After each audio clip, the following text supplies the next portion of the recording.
So, hi Christine, it's the beginning of August. I know, I can't believe we're here. It's brilliant, isn't it? And we're here to talk about Progress Plus as we launch it. Yes. So it's exciting. Here we are. Exciting. Yeah. It's been a long time coming. Yeah, absolutely. I keep trying to I remember. hope everyone's out there celebrating with I their know. pink Pink. and balloons. And As long as it's not too much cupcakes. pink. Not too much pink. But it's amazing. It's been, I'm trying to remember. Progress came out in 2018. So we worked to that, and then it's been Progress Plus and Shape of Training. So absolutely. we are getting there. I think we're going to have a really modern, usable, friendly curriculum. That is the aim. And I mean, I do sometimes wonder, I was trying to think back about what it was like when I was training, and it was just so haphazard. It was looking for jobs, trying to patch the jobs up to what you wanted to do, and never quite knowing what you were supposed to do. So and I think people got lost along the way Yes. then, didn't they? And I'm just hoping that this gives people a little bit more structure and helps them understand where they want to go and what they want to do. But also that it's fit for the children and young people that we are looking after now and looking after in the future. Yes.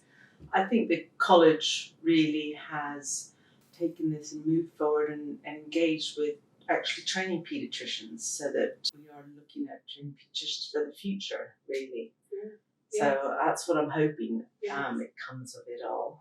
And one of the things I really like is how well we engage with lots of different people when we were developing the curriculum. So not just paediatricians and other consultants and doctors, it was our trainees and our children and young people. And children, really, that Yeah. really was amazing. That started for me with Progress and then has really escalated. So they're very much part of the development of the whole curriculum and the training program. I think we did listen to what they wanted from a paediatrician, and we have changed in the sense that there's a lot more focus on mental health, on public health, on primary care, which I think is really important and is something that they pointed us towards. Definitely, and I think we're going to be able to look after our children and young people so much more holistically using the capabilities. The development of Progress Plus and Shape of Training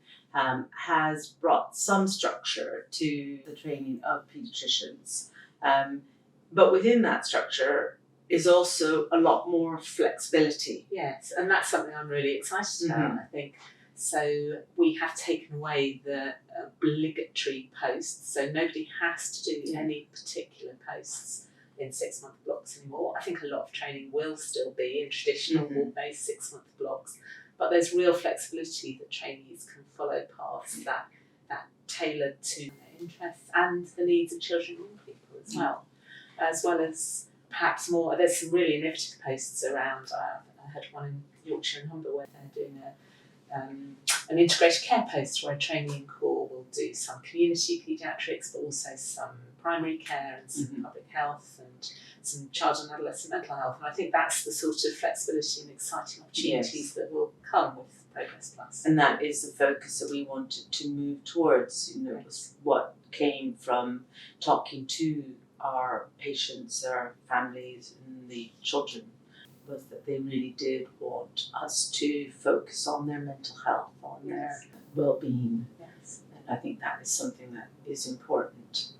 Also, I think the development of the Paediatrician of the Future document has been very important. And I think bringing that in and getting people to actually engage with it. So I feel really strongly we've made these structural changes and we've developed this great curriculum that is tailored to the needs of our children and young people. But actually, I think people need to read the curriculum and understand what those key capabilities are. Training is no longer about a pure apprenticeship model and learning while you do the service job on the ward all of the time. There needs to be some active training to help trainees look for opportunities, to evidence those key capabilities. The Paediatrician of the Future document has some fantastic resources that help trainers and trainees to look for those opportunities. For instance, if you've got a child with asthma in front of you, it's not just about learning the physiology of asthma, is it? It's about the home situation of that child, are they exposed to a lot of pollution? Do the parents smoke? Are they overweight? Can you do some public health intervention there? So that it's thinking much more widely about each learning opportunity. And I think one of the taglines in the Paediatrician, the future document, is that every case is a learning opportunity. Yes.